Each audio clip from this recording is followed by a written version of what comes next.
Good morning, everybody. Today, we're going out to Ohio to go look at a car.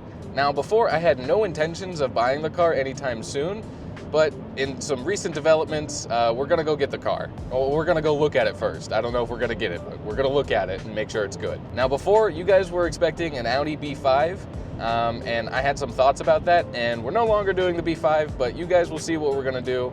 It's not that. It's gonna be way more cool. So if you were expecting the B5, I'm sorry. But yeah. 1 second, gotta make a quick stop to Dunkin'.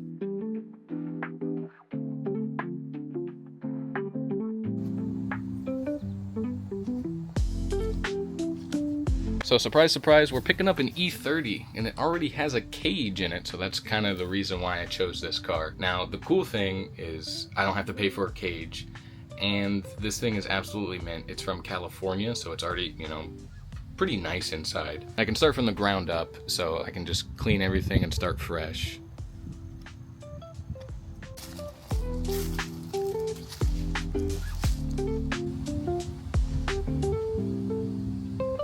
All right, so we're on our way back from looking at the E30, and I didn't really want to film at the place just because out of the respect for that guy, I just didn't want to film at his house, but it's a 1985 BMW E30 325, completely stripped, no engine, no transmission, but it already has a roll cage in it, which is absolutely huge. For the price that I'm paying for it, would be the price that would, cost me to get a roll cage in it. So I'm super stoked on it. I'm gonna have one of my buddies go pick it up for me, and then we'll get it back to the house, push it into the shed, and get it all set up and start working on it. We also stopped at Cane's, and I'm gonna be honest, wasn't that impressed. I don't know what the hype's about. The cane sauce wasn't great. It was just like basic chicken tenders. I will say, the bread, really good. Everything else, kind of buns. Wasn't really that great. I could probably make my own chicken tenders. But overall, good day. I can't wait to get the E30 back to the shed and start working on it, and yeah. So I worked out a deal with my two buddies to go out and pick up this car for me. In a past life, I was a semi-professional car detailer, and I always detailed his truck, so I'm gonna do that now for free. Well, I guess not for free, but since he picked up the car for me, I'm gonna detail his car as hey, thanks. My other buddy who was helping him out was able to snag some videos for me. He was able to go during the week, and I just happened to be at work, so I wasn't able to come with him. But I'm gonna be honest, having a freaking pick-up and drop-off service for a car that you're buying is kind of bougie. Kind of made me feel like I was somebody important. It was awesome. It sucks that I wasn't able to be there to be able to see the car out in sunlight for the first time in forever, but it is what it is. All right, fellas, this is take 12. Don't mind the glasses. They busted. Trying to move this beautiful E30 BMW for a drift car for Buster. We got Bert here. We're transporting from Ohio.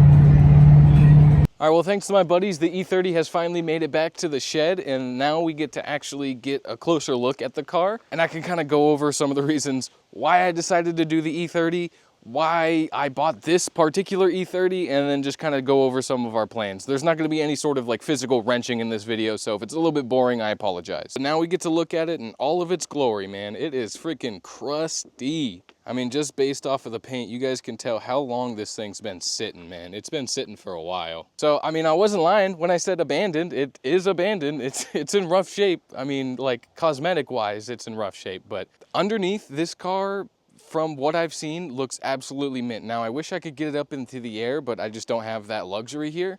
But I'm going to show you guys why I bought this car. It's got a freaking cage already, dude. Now, granted, the cage might not be the nicest, highest quality cage, but it's the fact that it already has a cage.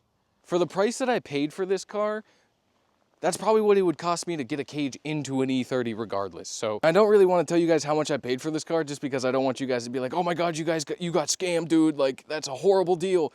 But in my head, the way that the E30 market is, I couldn't find anything that wasn't a complete rot box for less than $3 grand. That didn't have a title, that either had a salvage title or no title. It just was a horrible deal. So I ended up paying $1,500 for this car, and it has a clean title, which is huge because I want to be able to street drive this car. Even though it's going to be kind of like a purpose-built drift car, I can still street drive it. Now, overall, this car is pretty crusty, but I have to say the strut towers are intact, the underside is intact, and overall, it's pretty clean. Now, is it perfect? No, absolutely not, because for whatever reason, the previous owner had an LS swap with a T56 in this thing, and they cut the firewall for clearance of the engine, which makes absolutely no sense to me. Like what part of the engine didn't clear the firewall that you had to cut a massive hole out of the firewall? That one didn't really make sense. Not the guy that I bought it off of, but the guy that he bought the car off of, who did the cage and everything. That one really didn't make sense to me. I don't know why there's a huge hole. Not a big deal, we can patch it. It's not the end of the world. I'm not like super upset about it, but it's just one of those things that's like, what? The welds on the cage are also not super beautiful. They're kind of ugly. Could I do any better? No, but you know, they're there and they're holding on tight for dear life. So, I mean, that's, you know, it is what it is. I don't love how like not close to the roof that this roll cage is, but you know, I guess I can't really be too complainy about it. It's not perfect at all. Oh, I think that's the piece of the firewall. I'm gonna say that's probably the piece of the firewall, maybe. And now I know it looks crusty on the floors, but I'll tell you what, dude, they look pretty freaking solid. They're pretty freaking solid, dude. There's no rot, unlike the Mark II. The Mark II is absolutely rotted the heck out. I also don't love that they just cut, like, with no precision whatsoever to be able to put those rear bars through the back of the, whatever you want to call this, like the back panel or the rear firewall. I don't know what it's technically called, but there was no precision whatsoever. There was a lot of overcuts. Like, it looks like a hack job. Will this cage pass tech? I have no idea. I really hope it would someday, but for now, we're not really worried about that. No way, I did not know this. This thing has the freaking rear pop-out windows, I think. Yeah, it pops out, I think. I think the rear windows pop out. That'd be really sick. Hold on, let me find out.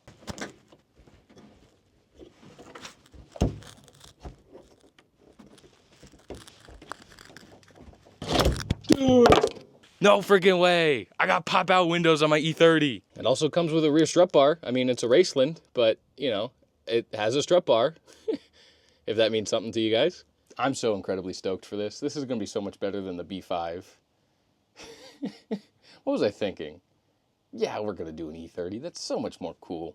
Editor Brett here. I just wanted to let you guys know I got a new camera, so that's why some of the clips are like all cattywampus. And in some of the clips, the audio cut out because I couldn't get the microphone to connect to the camera, and I didn't know. I thought it was connected, but apparently it wasn't. So if this video is not great, I'm sorry, but I'm just working out the kinks on my new camera, so thanks. So some of you guys might actually be new here, and that's alright. I'm going to explain to you what this project is. So this is a Volkswagen 5-cylinder engine. It comes out of a Volkswagen Rabbit, Beetle, Passat, some of the Golfs, bunch of stuff. It's a 2.5 liter 5-cylinder engine, and they make about 170 horsepower NA stock crank. That's like, you know, nothing major, not good power. But this is an Arashi Turbo G3660 that's going to make this 5-cylinder make about 400 wheel horsepower, and then we're going to put this 5-cylinder inside of an E30, and it's gonna get out of hand really fast.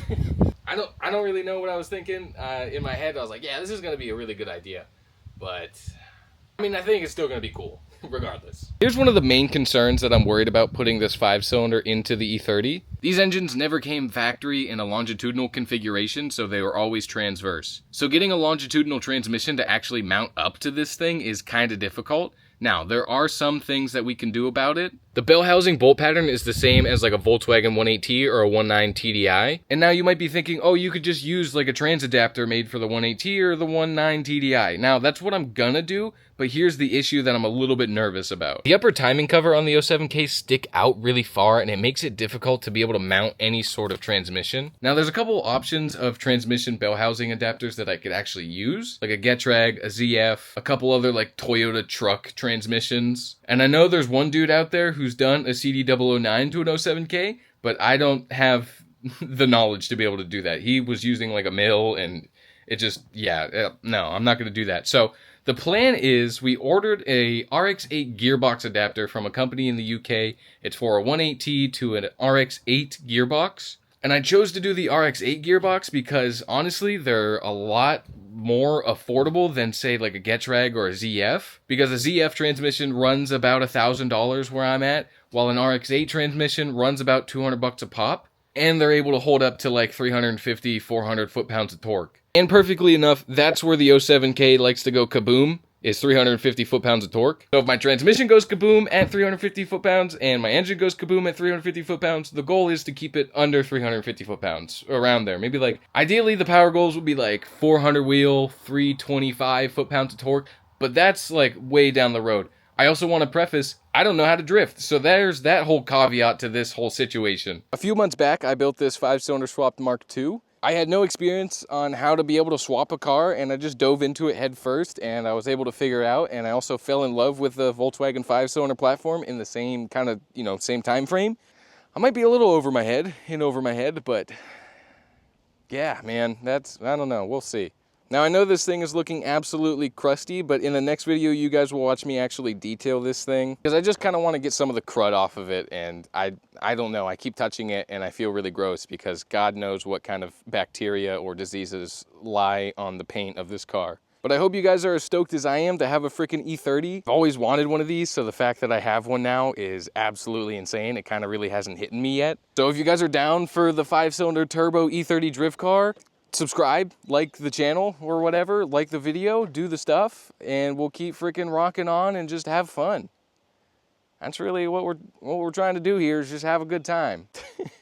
Thanks for watching the video, guys. I'll see you in the next one. Peace. Bye, duckies. Say goodbye. Have a good night. You like my car?